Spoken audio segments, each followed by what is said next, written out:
En esta sesión vamos a hablar de las pérdidas de la Revolución del 68. Se ha hablado mucho, se ha escrito mucho sobre las ganancias de la Revolución del 68, pero muy poco sobre los perjuicios o las pérdidas al respecto. Las pérdidas en relación con la mujer, en relación con el hombre, en relación con la familia en general. La Revolución del 68 realmente fue una revuelta contra el hombre, fue una revuelta contra el padre y todo lo que él significaba. Desde entonces hasta nuestros días, la figura masculina ha ido quedando desubicada. Ha habido una especie de confabulación social con lo femenino maternal. Parece que las mujeres estamos viviendo un momento en el que todo lo hacemos bien. Parece que los hombres, sin embargo, sobre todo su presencia familiar es perturbadora, perjudicial. Son prescindibles, parece que son prescindibles. Ese es el tema en el que nos vamos a centrar ahora mismo. Son prescindibles los hombres y las mujeres. Nos hemos emancipado con la Revolución del 68 de los hombres y hemos aprendido a vivir sin ellos, pero realmente podemos vivir sin ellos, sin que ello nos perjudique, especialmente cuando llegamos a la maternidad. La Revuelta del 68, con los anticonceptivos y con el aborto, dejó la parentalidad en manos de la madre. La madre es la que decide. Y la madre y la mujer, desde la Revolución del 68 hasta la actualidad, ha ido prescindiendo del padre, incluso físicamente. Actualmente, con las técnicas de reproducción asistida, pues se pueden tener hijos sin la presencia física del hombre. Desde entonces hasta la actualidad, el número de madres solteras, el número de mujeres que quieren vivir solas, sin la presencia de un hombre, sin la presencia del padre, de los hijos, ha ido aumentando. En España, de hecho, las madres solas son la familia que más está creciendo actualmente. Tenemos 1.600.000 mujeres que están criando a sus hijos en soledad, pero en otros países como Islandia, como Suecia, como Francia, son ya mayoritarias. Son las familias mayoritarias, mujeres solas criando a sus hijos. La problemática de la ausencia paterna, de la ausencia física del padre, está viniendo a demostrar que realmente esa idea de la emancipación femenina, cuando somos mujeres madres, es una idea, es una falacia, no es una realidad. Realmente necesitamos de la presencia del padre por las consecuencias que se están dando psíquicas en el equilibrio de los hijos cuando no hay una presencia física y simbólica del padre. Los padres han faltado físicamente de los hogares, de las familias con mucha frecuencia, han faltado por fallecimiento, han faltado por guerras, han faltado por inmigración, han faltado por trabajo, por causas de fuerza mayor, pero sin embargo digamos que siempre había una presencia simbólica o espiritual del padre. El problema actual es que a la ausencia física, a la falta de presencia física del padre, se une también la ausencia simbólica. Estamos viviendo un momento llamado por David Goodman, el sociólogo, de desculturización de la paternidad. No se sabe realmente la necesidad, o se ignora la necesidad de la presencia del padre. Parece que la madre puede hacerlo todo en ausencia de una figura paterna. Y esto no es así. El problema de la ausencia física del padre, las consecuencias pueden ser realmente devastadoras. En Estados Unidos esta ausencia física se ha cuantificado, algo que no se ha hecho en otros países, como por ejemplo en España, que es un tema que se ignora, se ha cuantificado y actualmente más o menos aproximadamente unos 25 millones de jóvenes norteamericanos están creciendo sin su padre biológico. Es una cifra que supera a los enfermos de cáncer, SIDA y Alzheimer juntos. Es un tsunami y es un problema social muy grave porque realmente de su estudio se ha determinado que la falta de padre está en la base de la inmensa mayoría de los problemas sociales actualmente, desde drogadicción hasta abandono escolar, abandono del hogar, embarazos de adolescentes. Realmente la ausencia paterna provoca en los hijos un desequilibrio. Son niños que tienen menor capacidad de empatía, menor capacidad de autocontrol. Son niños con poca capacidad de mostrar compasión, son muy agresivos algunos de ellos. Estas cifras en el Reino Unido son muy parecidas. Un estudio reciente muestra que los hijos nacidos a día de hoy, cuando cumplan 15 años, el 50% de ellos estará creciendo sin su padre. Podríamos pensar que, bueno, pues que efectivamente solamente con la madre puede llegarse a un equilibrio psíquico de esos niños, pero es verdad que los datos nos están mostrando que la falta de padre está provocando una serie de desequilibrios. Hay un dato concreto en el censo norteamericano que demuestra, por ejemplo, que el 90% de los jóvenes que están actualmente en prisión crecieron sin su padre biológico. Y es muy llamativo en este sentido que en la inmensa mayoría de los casos había una madre implicada. Una madre competente, una madre cariñosa, una madre que quería sacar a sus hijos adelante y sin embargo pues dio lugar, la falta de padre física pero también simbólica dio lugar a esta ausencia. De manera que hemos pensado a lo largo de los años, desde la Revolución del 68, con esta emancipación de la mujer, las mujeres habíamos pensado que realmente podíamos hacerlo todo solas, nos hemos integrado en el mundo profesional y a la vez con la maternidad nos hemos ido dando cuenta de la dificultad de esa conciliación sin la presencia de un padre. Realmente la gran liberación o la gran revolución de los hombres en el siglo XXI es la liberación de la mujer como madre. Cuando un padre se implica, cuando un hombre se implica, realmente es cuando la madre puede realmente conciliar y desarrollar su vida en libertad. Y es lo que no se le está dejando hacer realmente al padre actualmente. El padre ignorado, devaluado, apartado o no presente incluso físicamente y simbólicamente, no ejerce el papel de separador que es el que le corresponde. ¿De separador de quién? Pues de separador de la madre y de los hijos. Actualmente se tienen pocos hijos, las mujeres tenemos los hijos tarde, se tienen muy pocos, se tienen muy planificados y esos hijos en ausencia de padre acaban siendo objeto de deseo de la madre. Es verdad que la relación con la madre de los hijos es una relación que es esencial, pero es una relación que no puede ser exclusiva. Es verdad que, digamos que el seno materno es muy acogedor, pero es profundamente limitativo en muchos aspectos. Digamos que el instinto de donación de la mujer puede pasar con mucha facilidad a transformarse en instinto de posesión y de exclusión. Estas madres solas crían a sus hijos creando una especie de relación de pareja, una insana mutua interdependencia.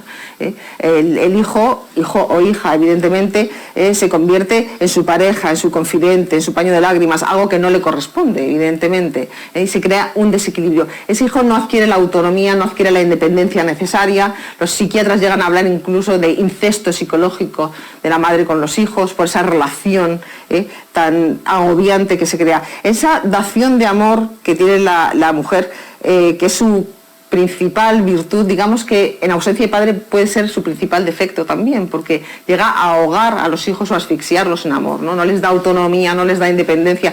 Y esos hijos, curiosamente, en la adolescencia suelen revolverse contra la madre, tanto hijos como hijas. Hay estadísticas que ponen los pelos de punta de niñas que actúan con violencia contra sus madres. En la adolescencia suelen revolverse contra las madres en busca de esa autonomía o de esa independencia que no han tenido. De manera que no se permite al padre ejercer ese papel de separador, ¿no? De separador de los hijos de la madre. El padre que en la Revolución de 68 había pintadas en las paredes de París con muerte a los padres, el padre que significaba o que se le representaba o que se le veía como el límite, ¿no? El autoritarismo. Sin embargo, realmente se ha ignorado el papel de libertador que tiene el padre realmente. El padre es libertad. ¿Libertad para quién? Libertad para los hijos respecto de la madre. Hay que liberar a esos hijos de la madre, de ese amor que tenemos las mujeres, ¿no? Que a veces, en fin, que a veces llega a ser asfixiante, ¿no? Y hay que liberar a esos hijos, y el padre ese es su papel principal, esa separación. Y es una separación que el padre hace desde la intimidad del amor, evidentemente. No estamos hablando de autoritarismo o no estamos hablando de hacerlo de forma brusca, no. El padre lo sabe hacer o lo debe hacer desde la intimidad del amor, desde el afecto siempre. Es una separación que no se hace traumática, porque es una separación que el padre hace responsablemente. El padre le sigue un control, el padre acompaña al hijo o a la hija en esa separación. El padre, digamos que es el propulsor de la emancipación, algo que es muy necesario actualmente, ¿no? Porque tenemos a los hijos que se siguen quedando en casa porque no tienen ese puente con el mundo exterior que es el padre, ¿no? Tienen el puente con el mundo interior, con el mundo de los sentimientos, con el mundo del afecto, que es la madre, que es magnífico, pero les falta ese puente hacia el mundo exterior. El padre, por lo tanto, promueve la separación. Sin separación no hay crecimiento, ¿no? Y es necesaria esa separación. El padre es libertad para los hijos, pero el padre también es libertad para las mujeres, ¿eh? Nosotros habíamos pensado hasta ahora que, en fin, podíamos prescindir de los hombres y nos habíamos emancipado de los hombres a partir de la Revolución del 68, pero quizás ahora lo que necesitamos es emanciparnos de los hijos, precisamente. Una nueva revolución, una que signifique traer otra vez al hombre a casa para que nos libere de los hijos de los que somos realmente o de los que estamos realmente esclavizadas, ¿no? Hemos creado las mujeres una bebelatría, un filiarcado, vivimos por y para los hijos, una ausencia de padre, les hemos colocado en la cúspide jerárquica. Ya evidentemente no hay patriarcado, pero digamos que nosotras mismas hemos creado en su lugar un filiarcado, ¿no? Y estamos esclavizadas por esa relación con los hijos. Nos quejamos mucho de que nos cuesta mucho conciliar la vida familiar y laboral, pero es imposible, realmente es muy complicado sin dejar al padre entrar, ocupar su espacio, encargarse de los hijos, ¿no?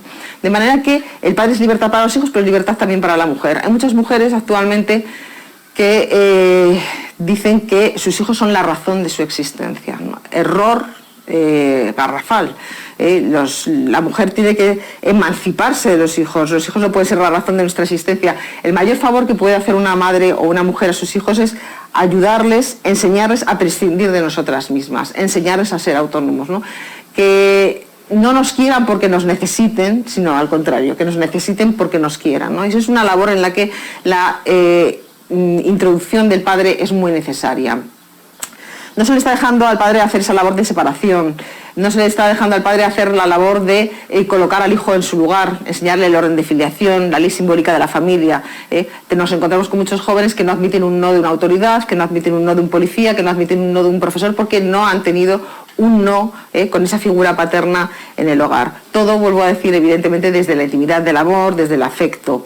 No han tenido un padre que les haya supuesto un maestro de la frustración, digamos también, ¿no?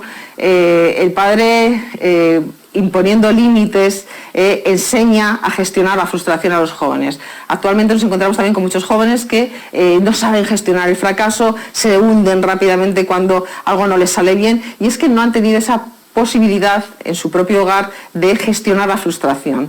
Digamos que el padre es una instancia de frustración fundamental, y la frustración es educar, y la frustración es una manifestación de amor, porque hay que amar mucho a un hijo precisamente para aguantar los llantos cuando son pequeños frente a un no, para aguantar las malas caras cuando son adolescentes, para aguantar que nos digan que nos odian profundamente. Eso es una manifestación de amor.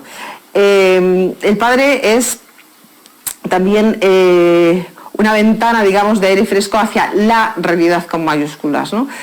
¿Por qué? Porque las mujeres tendemos a crear una realidad virtual con los hijos. Intentamos que los hijos, en esa dación de amor que tenemos, en esa generosidad que va implícita en nuestro ser, cuando tenemos hijos, ese cambio que experimenta la neuroquímica cerebral al ser madres, intentamos que nuestros hijos estén protegidos, intentamos que no sufran, intentamos que no tengan frío, intentamos que no pasen hambre, y les metemos en una especie de limbo de lo irreal, ¿no? Una especie de universo uterino en el que, en fin, en el que no sufren, no hay sufrimiento. Es una realidad adaptada al hijo, que realmente eso se convierte a largo plazo en una cárcel invisible de inmadurez psicológica. El hijo no madura psicológicamente, mientras que el padre, digamos que es una ventana de aire fresco, es una puerta hacia la realidad, no suele enfrentar a los hijos a la verdad, no les justifica. El padre en ese sentido es aventura, porque les abre al exterior, pero es también custodia, porque les controla, les vigila, les cuida, digamos, ¿no? Hay psiquiatras que dicen que los hijos tienen que ser, o deberían ser, dados a luz o paridos dos veces, una carnalmente por las madres y otra simbólicamente o espiritualmente por los padres, ¿no? Esa apertura hacia el mundo exterior, hacia la realidad, ¿no? Ese enfrentamiento con la realidad. El padre es, y actualmente tiene muchísima importancia, es también muy importante en la configuración de la identidad sexual de los hijos y de las hijas, ¿no? Solamente vendrá el padre, dicen los psiquiatras, el hijo se masculinizará, la hija se feminizará. En relación con los varones tiene una especial importancia, porque los chicos, tanto chicos como chicas, niños como niñas, sufren una identificación primaria con la sexualidad de la madre, y el niño sufre, digamos, un itinerario mucho más complejo para desvincularse de esa feminidad, ¿no? Ahora mismo, en este momento histórico en el que estamos viviendo, tan influenciados por la ideología de género, la consideración de que la orientación sexual viene y va, que es una construcción social que no se debe a la naturaleza, está favoreciendo que muchos niños que crecen solamente con su madre tengan dudas en cuanto a su orientación sexual, en cuanto a su identidad sexual. Por eso es muy importante la presencia del padre en los primeros años en la infancia de los niños. Sobre todo entre los 3 y los 6 años, los niños, los varones, tienen que sufrir una desconexión de la madre y una reconexión con esa figura paterna, con esa identidad sexual. Digamos que solamente una mujer puede convertir un embrión en un niño, pero solamente un padre, un hombre, puede convertir un niño en un varón. El padre es modelo de masculinidad Y el padre es también la primera imagen que los niños y las niñas tienen de Dios. Cuando hablamos de Dios Padre, pues si un niño no ha tenido un padre en casa, difícilmente va a comprender la filiación divina, ¿no? Decía Martin Luther King, que le resultaba muy penoso y muy complicado rezar el Padre Nuestro por la relación tan mala que había tenido con su padre, ¿no? Freud afirmaba que el creer en Dios era una consecuencia psicológica de haber tenido un padre implicado en casa. Y gran parte del ateísmo actual se debe a la crisis de la figura paterna. Grandes ateos del siglo pasado como Albert Camus o Bertrand Russell o Nietzsche fueron huérfanos muy pequeñitos, ¿no? De manera que la crisis de paternidad está minando en gran medida actualmente la imagen que los hombres tienen de Dios también. Estamos viviendo un momento en el que existe hambre de padre, es un fenómeno que está extendido, aunque cuesta reconocerlo porque parece que podemos efectivamente prescindir de los hombres y especialmente prescindir de la figura paterna, pero definitivamente no se puede prescindir de ellos. Por acción o por omisión, en positivo o negativo, el padre deja una huella imborrable en los hijos. Dos anécdotas al respecto. En agosto de 2011, en Londres, en la zona de Tottenham, hubo unos altercados. Un policía mató a un joven afroamericano y miles de jóvenes se lanzaron a las calles, rompiendo mobiliario urbano, incendiando tiendas. Bueno, hubo unos 1000 procesados al final aproximadamente, y de esos 1000 procesados, el 95% habían crecido sin padre. Recuerdo unas declaraciones que hizo David Cameron, que entonces primer ministro, al respecto, y planteó si realmente alguien podía cuestionarse la relación de nexo causa-efecto que había entre la ausencia paterna y esa actitud antisocial y esa agresividad de los jóvenes. Por las mismas fechas, aproximadamente, en Israel, en un hospital especializado en neonatos, se hizo una experimentación científica muy bonita con cientos de bebés prematuros. Y se demostró que aquellos bebés prematuros que habían recibido la visita del padre, junto con la madre, habían ganado peso antes y habían salido antes del hospital. Es decir, la presencia paterna les había dado un alimento psicológico, no sabemos muy bien cuál, que había hecho que estuvieran más sanos y salieran antes del hospital. Con estas dos anécdotas, ¿qué quiero decir? En positivo o en negativo, la presencia o la ausencia paterna deja una huella imborrable en los hijos. Los padres son necesarios. Hemos pasado del complejo de Edipo, esa obsesión de los hijos por eliminar al padre que estaba presente en el hogar y colocarse en su lugar, hemos pasado, ante la ausencia del padre, a lo que podemos llamar el complejo de Telémaco, ¿no? Telémaco, el hijo de Penélope y de Ulises, que creció sin conocer a su padre, que miraba al horizonte añorándolo, ¿no? En ese sentido, son muy bonitas unas palabras de Albert Camus, precisamente, este representante del ateísmo, del existencialismo ateo francés. Cuando murió por accidente de tráfico, en el amasijo de coches encontraron lo que iba a ser su siguiente libro, titulado El primer hombre, y era un manuscrito en el que tenía, en un margen, tenía escritas a mano una serie de notas dedicadas precisamente a su padre, ¿no? Y entre ellas decía, y con esto ya finalizo: necesito a alguien que me guíe, necesito a alguien que me repruebe, necesito a alguien que me elogie, no por su poder, sino por su autoridad. Necesito a mi padre.